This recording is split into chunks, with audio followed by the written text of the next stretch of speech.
90% तक जो advance payment है जून से पहले पहले हमने क्यों पे करनी है, इसके पीछे लॉजिक क्या है, अगर हम नहीं पे करते तो इसके ऊपर क्या पेनल्टी हो सकती है, आज के इस टॉपिक में हम इसको स्टडी करेंगे। आप देख रहे हैं प्रैक्टिकल लर्निंग हाउस, मैं हूं फ़हीम महबूब। वापस आते हैं टॉपिक के ऊपर। जैसे आप सबको पता है कि जो एडवांस टैक्स है अंडर सेक्शन 147 उसके मुताबिक हमने स्टडी किया हुआ है कि जो 4 क्वार्टर हैं साल में, क्वार्टर 1 है, Q2 है, Q3 है और Q4 है। और Q4 जो अभी चल रहा है वो अप्रैल से जून तक का जो क्वार्टर है उसको हम Q4 कहते हैं। तो हमने हर क्वार्टर पे बड़ी डिटेल में स्टडी किया हुआ है, जो स्टूडेंट प्रॉपर क्लासेस लेते हैं। और इसके अलावा मैंने चैनल पे भी एक दो लेक्चर अपलोड किए हुए हैं जिसमें हमने स्टडी किया है कि क्वार्टर 1 के अंदर हमने किस तरीके से कैलकुलेशन करनी है, Q2 है, Q3 है, और हर क्वार्टर को रीअसेस करना है।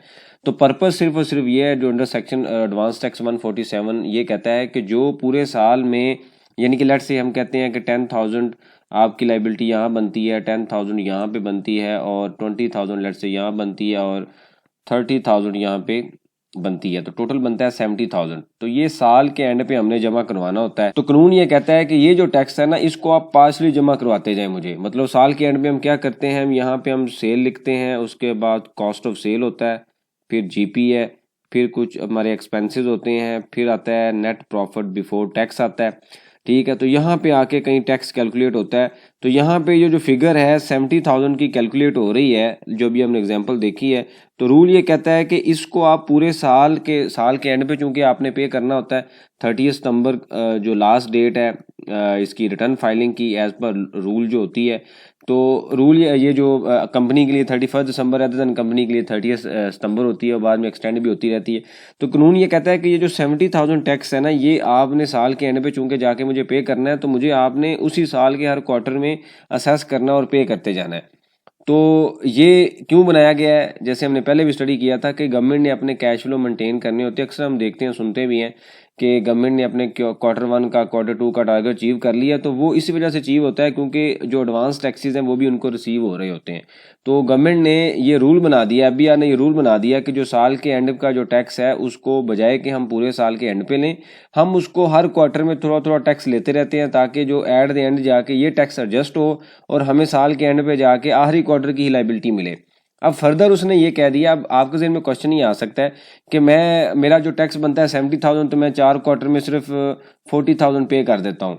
सिर्फ पे ही करना है ना, मैं कर देता हूँ, मुझे नोटिस रिसीव हुआ हुआ है, मैं पे कर देता हूँ। जैसे अभी जो डेडलाइन है वो 15 जून की, सबको नोटिस मिला हुआ है कि जून का जो लास्ट क्वार्टर का जो टैक्स है 15 जून से पहले पहले हमने पे करना है। सबको आपको नोटिस रिसीव हुआ हुआ है, क्योंकि आगे ईद की छुट्टियां भी हैं, इस वजह से सबके ऊपर प्रेशर बिल्ड हो रहा है कि आप टैक्स को जमा करवाएं।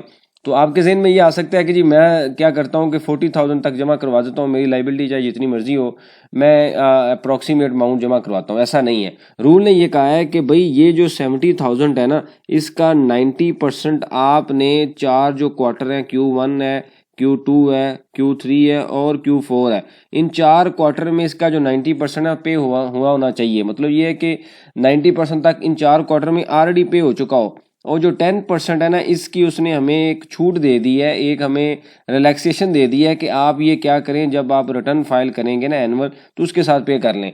तो अगर आप इस 90% से कम पे करते हैं तो फिर क्या होगा, आपसे डिफॉल्ट सरचार्ज भी चार्ज किया जाएगा, जो स्टार्ट होगा 1 अप्रैल से, यानी कि लास्ट क्वार्टर से स्टार्ट होगा। तो इस वजह से आपने, चूंकि अभी एडवांस टैक्स जमा करवाना है, एक चीज़ याद रखें कि अभी एफबीआर की तरफ से 10,000 15,000 तक की जो लाइबिलिटी है ना, उसका नोटिस भी इशू हो रहे हैं। तो लिहाजा ये बड़ा केयरफुल रहें। हमने एडवांस टैक्स के अंदर स्टडी किया हुआ है किस किस ने जमा करवाना और किस किस ने जमा नहीं करवाना, तो उसको लेक्चर को भी देख लें। और जो टैक्स आपका बनता है कोशिश करें कि आप पे कर दें, क्योंकि इसमें चांसेस हैं कि आप इस बार डिफॉल्ट सरचार्ज भी अप्लाई होगा। तो टैक्स तो उन्होंने लेना ही लेना है। अगर आप सही तरीके से जमा नहीं करवाएंगे तो आपसे डिफॉल्ट सरचार्ज भी लिया जाएगा, जो कि 12-13% बनता है अमाउंट का टोटल। अब ये आल्दो ये अमाउंट आगे फ्यूचर के अंदर एक्सटेंड भी हो रही है, क्योंकि इंटरेस्ट रेट बढ़ चुके हैं। तो लिहाजा आपने ये चीज़ याद रखनी है कि एडवांस टैक्स को जमा करवाते हुए अपने सारे क्वार्टर को असेस करें। मेरी सजेशन ये होती है कि अगर आपके पास डाटा अवेलेबल है तो थोड़े से तरीके से अकाउंट्स बना लें, वरना हमने जो फार्मूला स्टडी किया हुआ है ना, उसमें आता है A × B/B/C - D। तो बड़ी डिटेल में हमने स्टडी किया हुआ है कि इस फार्मूले में A क्या है, B क्या है, C क्या है और D क्या है। तो आप एडवांस टैक्स का लेक्चर वैसे देख लें, जो स्टूडेंट प्रॉपर क्लासेस लेते हैं, मैंने उनको शीट जो दी हुई है उसके अंदर ये आर्मूले फार्मूले लगे हुए हैं, आपने देखा हुआ है। बहरहाल इसको आपने जो जिस तरीके से, जैसे अभी मैंने कॉन्सेप्ट आपको बताया है कि आपकी जो लाइबिलिटी है कोशिश करें कि 90% तक पे होनी चाहिए। अगर ये लाइबिलिटी ज़्यादा हो तो ऑब्वियसली इसके अंदर ज़्यादा चांसेस हैं कि डिफ़ॉल्ट सरचार्ज, अगर आप सही तरीके से पूरी पे नहीं करते तो डिफ़ॉल्ट सरचार्ज के भी चांसेस हैं। लाइबिलिटी कम होगी तो हो सकता है वो इग्नोर हो जाए, लेकिन जैसे मैंने अभी बताया कि मेरे सामने मैंने एक नोटिस देखा है, 10,000 15,000 रुपये का नोटिस आया हुआ है, और ये मतलब एक लाहौर के आरटीओ से इशू हुआ हुआ है नोटिस। तो इस लेवल तक वो वर्किंग कर रहे हैं, तो लिहाजा अपने आप को सिक्योर करें। आपकी जो पेमेंट निकलती है सोनो लेटर आपने जमा करवानी ही है, तो पेनल्टी के साथ क्यों करवाएं, आप उसको टाइमली असेस करें, उसको डिपॉजिट करवाएं। इससे रिलेटेड कोई क्वेश्चन हुआ मेंशन कीजिए, उसके ऊपर हम डिस्कशन करेंगे ताकि जो लर्निंग का प्रोसेस है कंटिन्यू रहे। थैंक यू वेरी मच, जज़ाकल्लाह।